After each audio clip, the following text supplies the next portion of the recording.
का पता आपको क्या आलम था कि ली कुआन यू के 1.5 दर्जन मिनिस्टर ब्यूरोक्रेट्स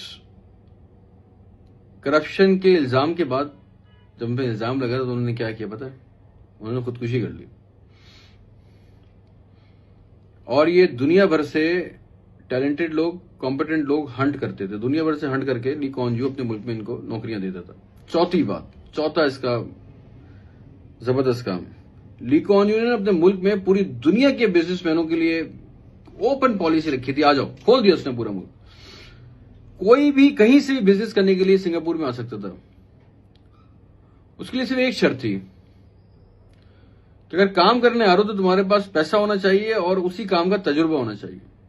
वो अगर है तो मेरा मुल्क तुम्हारे लिए खुला है, आ जाओ, यहां धंधा करो, यहां कारोबार करो और मेरे मुल्क को ग्रो करो।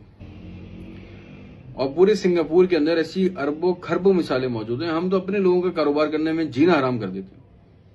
हर दूसरे दिन हमारे एक इदारे वाला पहुंच जाता है और उससे जो है वो खर्चा पानी मांगता है। कौन करेगा कारोबार यहां?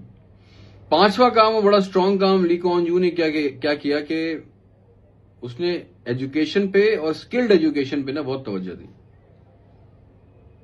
यहां के जो एजुकेशन सेंटर्स हैं, तालीमी इदारे जो है ना, ये खाली स्कूल्स नहीं है, जो एक गलत कॉन्सेप्ट है। यहां पे स्किल डेवलपमेंट की लेबोरेटरी है। यहां स्किल डेवलप ऐसी की जाती है जैसे लेबोरेटरीज में की जाती है।